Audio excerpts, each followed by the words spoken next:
چچا آپ میرے ساتھ کل اسکول چلیں گے؟ بھائی خیریت تو ہے نا؟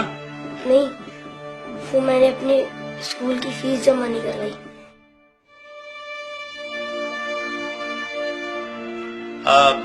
بیٹا تم کیا کرو گے اسکول پڑھ کے؟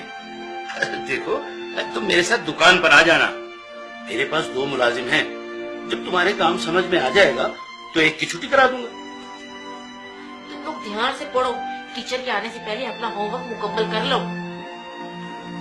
اچھا چچا میں چلتا ہوں۔ ارے نہیں بھائی، کھانا کھا کے جانا۔ ہائے ابھی ہمارا کھانا تیار نہیں ہوا۔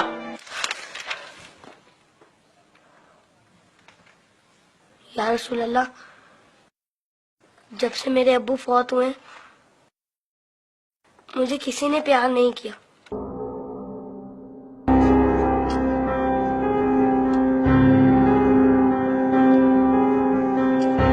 لوگ مجھے لاوارث سمجھتے ہیں، مگر یتیموں کے وارث تو آپ ہیں۔ شاید یہ بات کسی کو پتا نہیں ہوگی، تبھی تو مجھے اسکول سے نکال دیا۔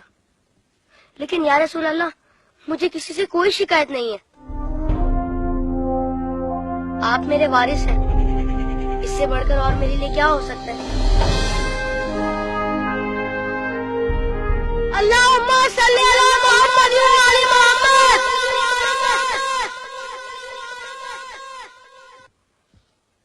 اپنی ولادت کے موقع پر میرا یہ درود شریف قبول فرمائیے۔ سنا ہے آپ اپنے نواسوں سے بہت پیار کیا کرتے تھے۔ امام حسن علیہ السلام اور امام حسین علیہ السلام کو کندھوں پر بٹھا کر سیر کرایا کرتے تھے۔ آپ امام حسین علیہ السلام کے گلے کے بوسے لیا کرتے تھے اور روتے تھے۔ آپ کو پہلے سے علم تھا نا کہ امام حسین علیہ السلام کے گلے کو کاٹا جائے گا؟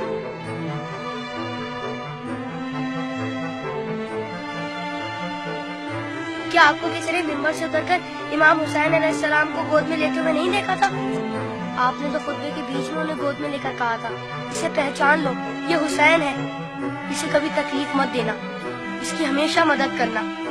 جس نے حسین سے محبت کی اس نے مجھ سے محبت کی۔ کیا یہ سب کسی نے نہیں سنا ہوگا؟ ساقی کوثر نے جب ننھے علی اصغر کے لیے پانی کا سوال کیا تو یزیدی لشکر میں سے کسی نے بھی انہیں پانی نہیں دیا۔ یا رسول اللہ، آپ کی خاطر بھی نہیں دیا انہیں، اور 6 ماہ کا بچہ کتنا پانی پی لیتا؟ چند قطرے۔ حرملا نے 3 منہ والا ایسا تیر چلایا جس نے شہزادہ علی اصغر کو ایک کان سے لے کر دوسرے تک ذبح کر دیا۔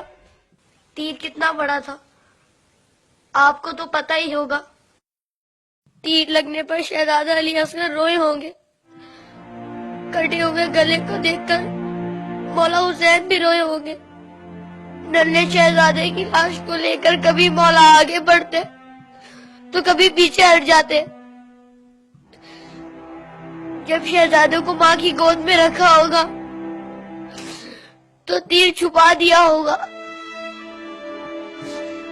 ماں نے جب ننھے شہید کو دیکھا تو کہا، ارے تیری عمر کے تو جانور بھی ذبح نہیں ہوتے، ان ظالموں کو تیری کمسنی پر بھی رحم نہیں آیا۔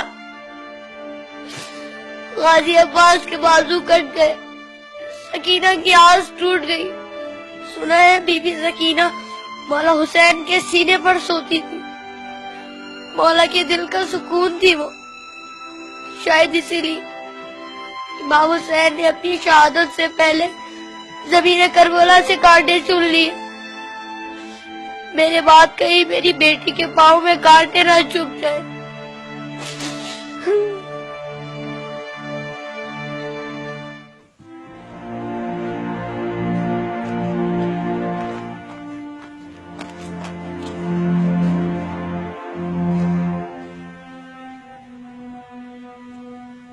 مولا حسین جب قاسم کی لاش لینے میدان میں گئے تو 3 دفعہ پکارا، تینوں ہی دفعہ جواب نہیں آیا۔ پھر فرمایا، امام ہو کر حکم دیتا ہوں، بتاؤ کہاں ہو تم؟ تو مشرق سے آواز آئی، چچا، مغرب سے آواز آئی، چچا، چاروں طرف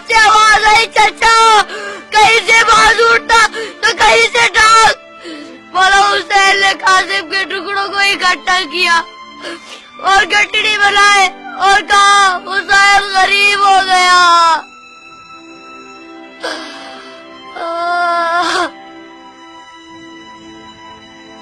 یزید کی فوج میں کسی کو پتا تو ہوگا یا کسی نے بتایا تو ہوگا کہ جن لوگوں کو تم مار رہے ہو وہ نواسۂ رسول ہے. مولا حسین نے بلند آواز میں کہا تھا میں نواسۂ رسول ہوں, کوئی میری مدد کرنے والا ہے؟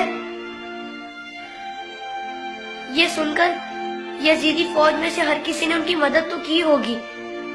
سنا ہے یزیدی فوج نے امام حسین کو شہید کرنے سے پہلے نماز پڑھی تھی, اذان بھی دی ہوگی. کیا اذان میں آپ کا نام نہیں سنا ہوگا؟ تو پھر آپ ہی کے نواسے کو اتنی بے دردی سے شہید کیسے کیا؟ شہید کرنے کے بعد پہچانا نہیں ہوگا, ورنہ لاشوں پر اس طرح گھوڑے نہ دوڑاتے.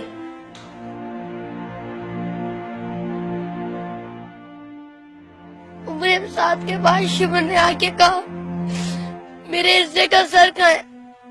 حسین کو قتل تو میں نے کیا تھا, تو نے وہ سر کولی کو دے دیا. عمر سعد نے کہا میں نے تیرے لیے بھی ایک سر رکھا ہوا ہے. شمر نے پوچھا کہاں ہے؟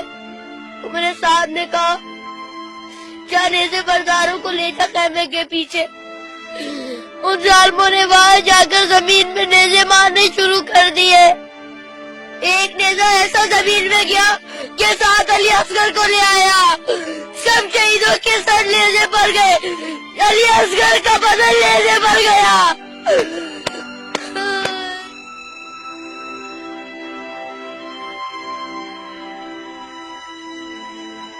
ان ظالموں نے جب بیویوں کو ننگے سر بازاروں میں پھرایا تو امام حسین کے سر نے تلاوت شروع کر دی, جیسے کہہ رہے ہو اے لوگو بیویوں کی طرف مت دیکھو, یہ دیکھو کہ ایک کٹا ہوا سر قرآن کی تلاوت کر رہا ہے.